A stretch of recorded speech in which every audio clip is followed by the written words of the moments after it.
everyone, welcome to my channel A Mum's Life and my series Fat Friday. So today is Fat Friday, but it's not Fat Friday. It's not Fat Friday because I forgot to weigh in this morning. I absolutely forgot it was even Friday until later in the day, and I'd already been eating and I knew it wouldn't be the best measurement of where my weight is at the moment. So I'm sorry guys.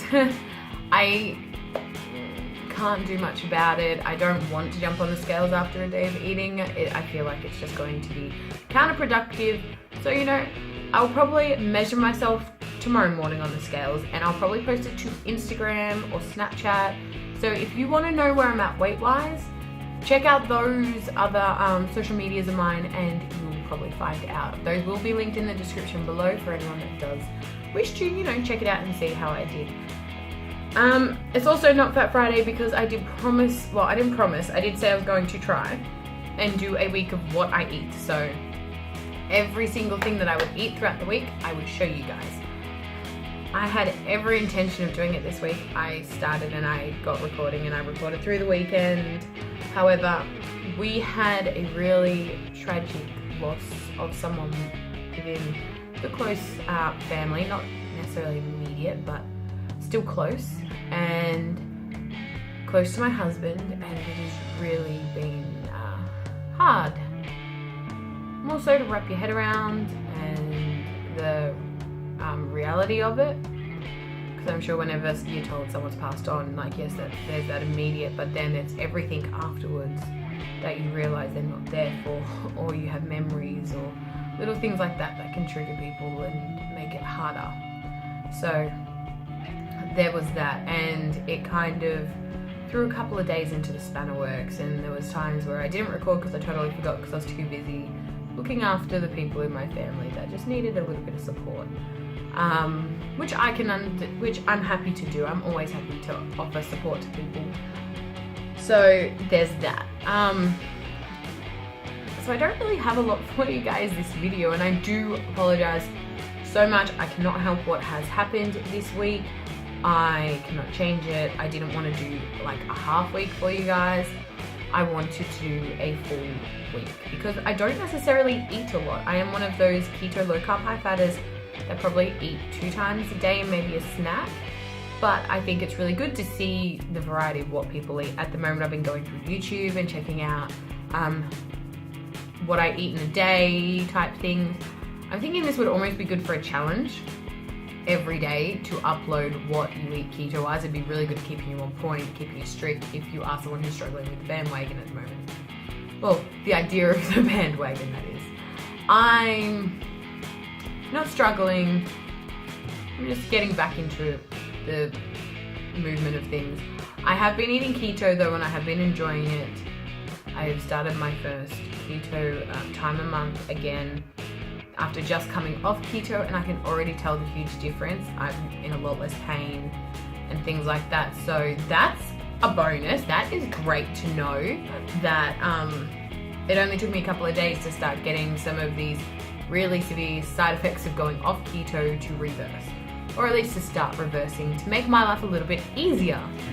So I have a clip of the meat I bought. I was going to put this in with my Friday to Friday video, but because I'm no longer doing that this week, I thought I would show it to you guys anyway.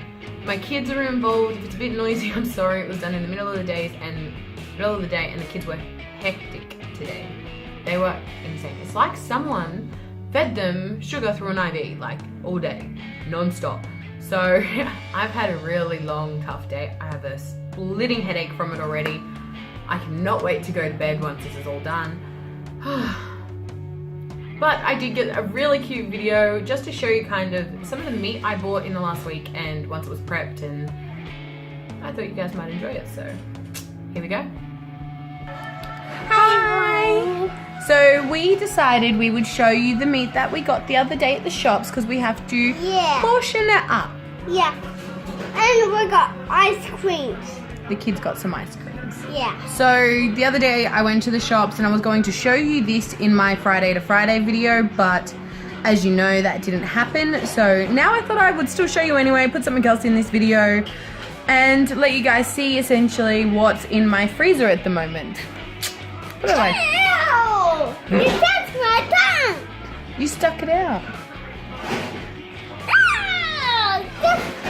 meat. So this is the meat that I got at the shops the other day. We've got sausages for the kids. That's why it's in packs of 2. I have some really nice steaks, some mince, and these silver sides, guys. Look at these 2 silver side roasts. They are mammoths. So sorry. Hi everyone. We got silver sides. Is it tasty? Yeah. Smell it? You want to smell it? That's really cute. They can't smell it, baby. Yeah. They can't smell it. But Yeah. it smells nicer once Mummy's cooked it. It doesn't smell nice when you're cooking it This afterwards. might bigger like my head. Bigger than your head? Yeah, I know. Should we hold it up and have a look? Put your face next to it. Whoa! It is as big as your head. Is it as big as Mummy's head? Let's have a look. It is a bit, isn't it? Oh my gosh. So we got a big heavy one. Yeah, well we got one big one that Mummy cut into 2. Yeah. And they're still big ones. Yeah, it's a big one. It's a big one. Alright, well I think we should say... Oh, Kai wants to show you too. You got a big one. Look at your big one. My head. Oh my gosh, you've got my silver sides. Don't lose them. Alright guys, I think we should say goodbye. Bye everyone. I think we should say goodbye. Bye everyone. Say bye. We got some sides. Bye. Isn't she just the cutest? My babies are so cute. Willow really wanted to film and really wanted to say hi, and she really wanted to be part of the video. She wanted to tell you guys all about her favourite corn silver side and her sausages. So I'm glad she got a little chance, but it just makes the video a little bit more hectic and harder to hear, and she doesn't stop talking. She's very loud. The last thing I really wanted to talk to you guys about today, because yes, this video will be very short and sweet due to what's gone on this week and just having nothing planned and nothing thought out because my mind has been elsewhere.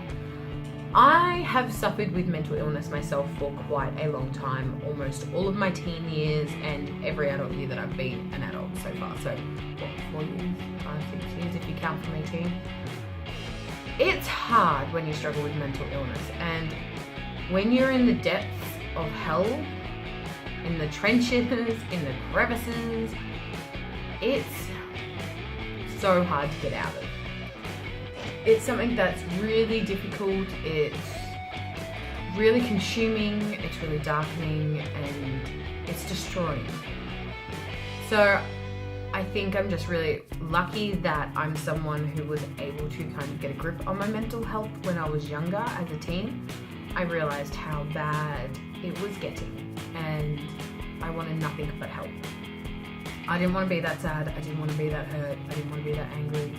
I didn't want to feel that emptiness anymore.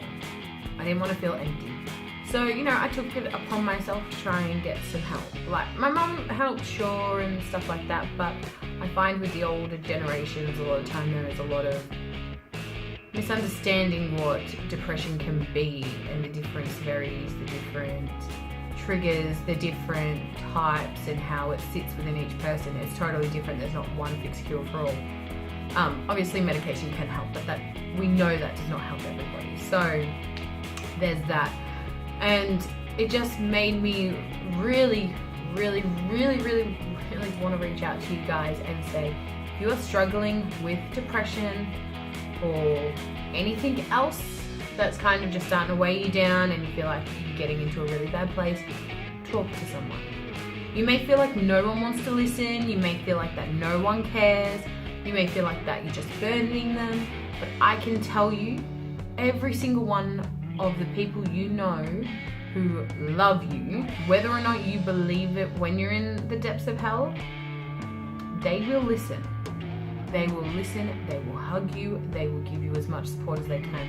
Granted, they don't always understand how to support, so I think, you know, it's just such a hard situation to be in when you're depressed. Because people who haven't suffered from depression, and I don't want to sound rude here, but they really have no idea. They really don't. And that makes it hard for the person with depression to just kind of get through it and have the support of others who may not be depressed or have ever suffered from depression. But in saying that, I just want you guys to know there are so many call lines out there. There are so many people you can talk to. Just talk to a stranger. I would rather every single person reach out to me and just feel a little bit of love and a little bit of support to get them through every single day, even if they have to reach out to me every single day, than to not reach out to anyone and end up in a horrible place where your life then goes nowhere because you choose to end it. So guys, there are multiple anonymous call lines. When I was 13, I called Kids Helpline, which is a kind of like just a helpline for kids suffering with depression, issues at home, things like that. It was the one place you could call, toll free, didn't matter, and you could talk, you didn't need a parent. And I used that so much. It was my first stepping stone, and I think 14, to getting myself help, to getting out of my really dark places. And it helped a lot. It definitely helped. It made the person I talked to, he ended up giving me the roster, and I could talk to them whenever I needed without having to re-explain my story, which was a great help, even though that's not kind of how the phone line worked. But I just had so much of a story that it was a mess to have to retell every time. I would just get upset, and not everyone would understand why my issues affected me necessarily the way they did compared to other people's issues, which may have not affected them at all. So there are helplines out there. I will make sure there are some linked in the description below for Australia, because I'm not in America or UK or anywhere like that. So sorry guys, I don't know the numbers. But if you guys know the numbers, I would definitely say comment them below. So anyone, even if you are struggling a little bit, can reach out for help. There is so much help out there, guys. There is so much love. You are not a burden to anyone, even those who love you. I promise you, it may not feel like it, your brain may not tell you that, but it's true. People will always love you. There will always be one person who loves you to death, who will cry for days on end when you die. There will be people that will miss you and their hearts will break, and if you were there to see it yourself, you would be hurt too. You wouldn't understand why, because all of a sudden you'd see that there is so much love and support for people, even when they can't see it themselves, because their brain is fighting against them. And that's the biggest thing. The people who suffer with depression, especially when it gets heavily severe, it's not them fighting everyone else. It's not me against the world when I'm depressed. It's me against myself. And me against myself also means me against the world, but my biggest fight is always with myself. And I think that's true for a lot of people with depression. They don't hate everyone, they're not angry at everyone, they're not just sad little kids who just don't want to be involved. There are people who are fighting themselves, they're fighting their brain, they're fighting their thoughts, they're fighting their feelings, and it's all because their brain, something's not going on in their brain the way it should be. So it's something they can't even control, which makes it hard. But please, if you know someone with depression, reach out, show them how much you love them and support them. And just remember, if you are on the end that I'm currently on, like I am someone who suffers with depression, yes, but I'm currently on the end of having to give support to people who have lost someone who was suffering with severe depression. And you know, if you are around people with depression, you need to realize that there is nothing you could have done to stop any bad actions that they take upon themselves. There is nothing you do to change it. You cannot play the what if game with yourself, because what ifs could have still happened even if you didn't do whatever you did. So guys, thank you so much for watching. I am sorry for taking up so much of your time and babbling like crazy, especially about something so sad. But I will give you guys all of my love today. I'm hoping next week I will have my Friday to Friday video for you. Well, Saturday to Friday. If you don't see much from Sunday, it's because I'm out a lot and I'll be in places where it's not really keto friendly, so I probably won't be eating much. So there's that. We're going to see family. So guys, until next time I see you,